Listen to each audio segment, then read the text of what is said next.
สบายดีทุกคน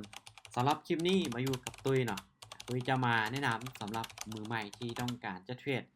หรือต้องการที่จะฝึกเทรดด้วยตัวเองอันนี้คือสิ่งที่มือใหม่ทุกคนต้องรู้และต้องเข้าใจ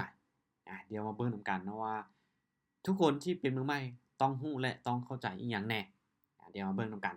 ในคลิปนี้เดี๋ยวตุ้ยจะพยายามอธิบายให้ละเอียดให้หลายๆคนที่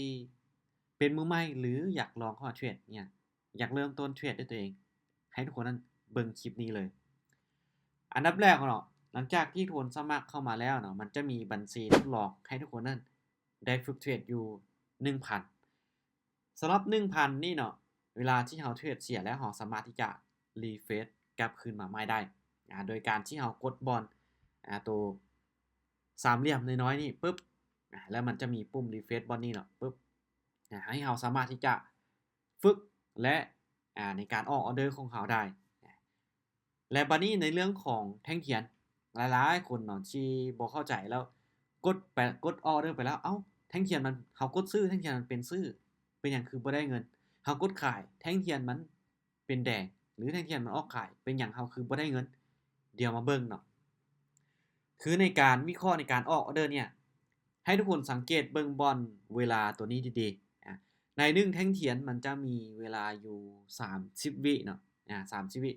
แท่งเทียนที่เรานั้นวิเคราะห์เพื่อออกออเดอร์มันจะนับถอยหลังลงมาและตัวหนังสือระหว่างซื้อกับขายนี่มันจะเป็นสีเข้มในแท่งนี้เป็นแท่งเทียนที่เรานั้นวิเคราะห์ให้ออกออเดอร์ว่าในแท่งต่อไปเขาวิเคราะห์ในแท่งต่อไปยกตัวอย่างออเดอร์นี้ตุ้ยจะซื้อเนาะตุ้ยคิดว่าในแท่งต่อไปมันจะขึ้นไปเป็นเขียวเขาจะซื้อนะถ้าปุ๊บเขาซื้อในแท่งตัวนี้เห็นบ่เขาวิเคราะห์ออกออเดอร์ในแท่งตัวนี้เขากดซื้ออยู่ในแท่งตัวนี้บางคนก็เอ้าเขาซื้อในออเดอร์นี้ปุ๊บแล้วแท่งเทียนตัวนี้มันก็เป็นสีเขียวเป็นหยังมันคือบ่ได้เงินนะเขาต้องมาเบิ่งในแท่งเทียนต่อไปเมื่อเขาออกออเดอร์ในแท่งนั้นปุ๊บแล้วมันจะตัดสินในแท่งนั้นเลยบ่เขาต้องมาเบิ่งในแท่งต่อไปคือในออเดอร์นี้ค่อยซื้อไปซื้อในออเดอร์นี้เนาะออเดอร์ถัดนี้ปุ๊บถ้าหากว่าออเดอร์ต่อไปมันปิดเป็นเขียวเขาจึงจะได้ถ้ามันปิดเป็นแดงเขาจะเสียอาจจะเสียนั่นเองเดี๋ยวมาเบิ่งกันอีก1เดี๋ยวเบิ่งกันอีก1ออเดอร์เขาเนาะเห็นบ่ก็คือก่อนหน้านี้ตุ้ยซื้อไปในแท่งนี้ปุ๊บมาแท่งตัวนี้มันปิดเป็นเขียวเขาก็ได้แต่ว่าก่อนหน้านี้เสมอเขาไป10เหรียญมันคืนเงินมา10เหรียญมาออเดอร์นี้ตุ้ยวิเคราะห์นะคิดว่ามันจะขึ้นไปซื้อตุ้ยกะซื้อปุ๊บเดี๋ยวแท่งตัวนี้มันลงมาเป็นแดงโอเคแท่งตัวนี้มันจะเป็นอีหยังก็แล้วแต่บ่ได้เกี่ยวเนาะมันมาเกี่ยวมันมาตัดผลกันที่ออเดอร์ในแท่งต่อมานี่ในแท่งตัวนี้ให้สังเกตเบิ่งบอลเวลานี่ดีๆเวลาเนาะถ้าว่าเป็นแท่งเทียนรอผลนี่ตัวซื้อและขายนี่สีมันจะจางให้สังเกตอยู่บ่นี่เป็นออเดอร์ที่เรานั้นรอผลว่ามันเป็นไปตามที่เรากดออเดอร์หรือบ่เห็นบ่ในจุดนี้ค่อยกดซื้อขึ้นไปปึ๊บถ้าว่ามันเป็นแดงค่อยกะเสียค่อยกะเสียนั่นเองนี่คือหลายๆคนนี่เข้าใจผิดเนาะบางคนนี่ค่อยซื้อในออเดอร์นี้เนาะยกตัวอย่างเดี๋ยวจะอธิบายอีกครั้งหนึ่งคือในแท่งตัวนี้มันเป็นแท่งเทียนสีเขียวอยู่โอเคแท่งตัวนี้มันเป็นแท่งเทียนสีเขียวอยู่ค่อยรอ3วิสุดท้ายแล้วจะกดซื้อขึ้นไปปึ๊บโอเคมันเป็นแดงวันนี้เรากดขายปุ๊บหวังว่าเรากดขายปุ๊บแล้วแท่งตัวนี้มันเป็นแดงแล้วเราจะได้เงินเลยบ่เราต้องมารอในแท่งต่อไปเพราะมันเป็นการวิเคราะห์ในอนาคตเนาะบ่แม่นวิเคราะห์ในแท่งปัจจุบันวิเคราะห์ในแท่งเทียนอนาคตว่ามันจะเป็นไปตามที่เรานั้นกดออร์เดอร์หรือบ่คือออร์เดอร์นี้ค่อยกดขายแน่นอนถ้าว่าแท่งตัวนี้แท่งที่มันถัดต่อจากที่ค่อยกดออร์เดอร์เนี่ยมันมาเป็นแดงเขาจึงจะได้ถ้ามันเป็นเขียวเขาจะเสียนี่แม่นง่ายๆเขาหน่อยให้ทุกคนเข้าใจแบบนี้เพราะบางคนนี่ยังบ่เข้าใจเห็นบ่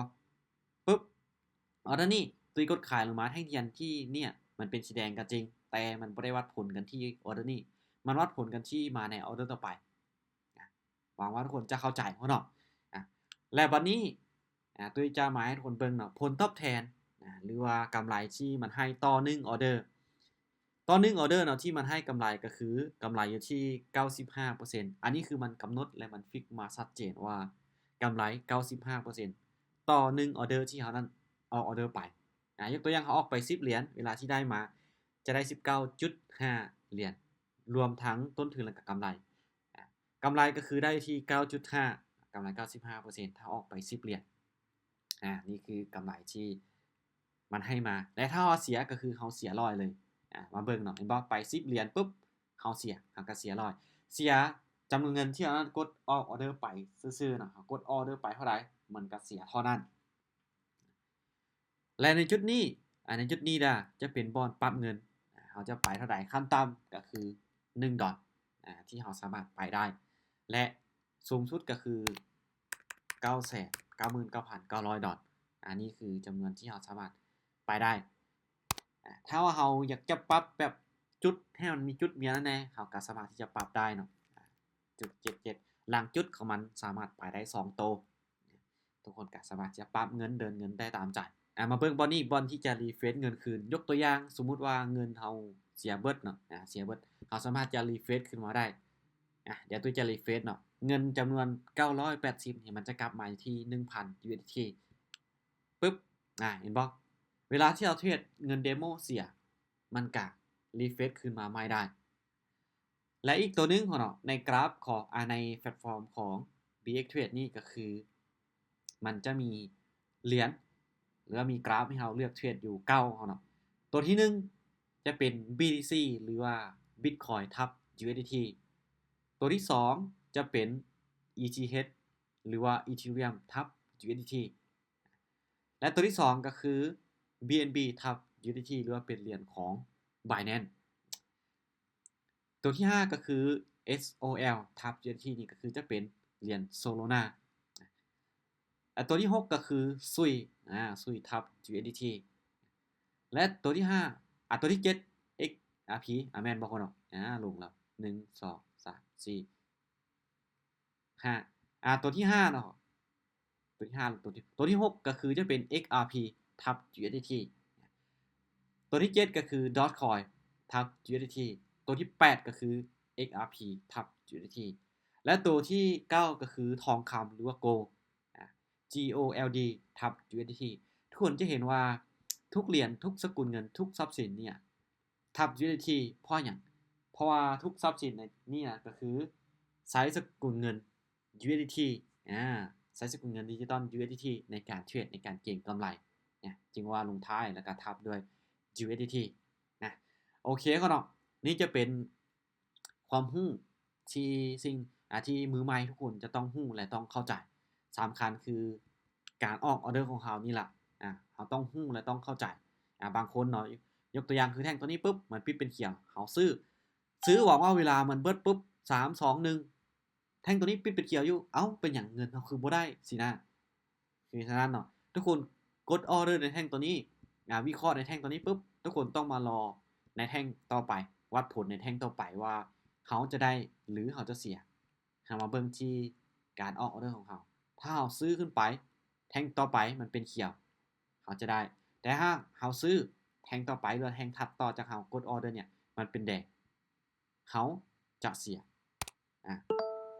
เห็นบ่ถ้าเขาว่ามันเป็นเขียวเขาก็จะวินมาแบบนี้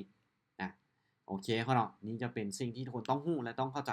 หลักๆเลยเนาะเป็นพื้นฐานเลยสำหรับใครที่สนใจอยากจะสมัครอยากจะลองฝึกเทรดด้วยตัวเองเนาะกดลิงก์จิ้มลิงก์ใต้คอมเมนต์ได้หลังจากที่สมัครแล้วเนาะหลังจากสมัครแล้วก็ทักมาปรึกษาสอบถามตัวได้ตัวจะมีเบอร์โทรมีช่องทางการติดต่อให้เนาะอย่าลืมลิงก์ที่1จะเป็นลิงก์สอนวิธีการสมัคร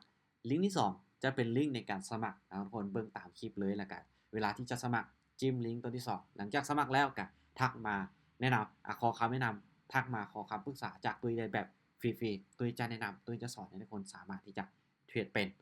โอเคสำหรับคลิปนี้บายบายทุกคนได้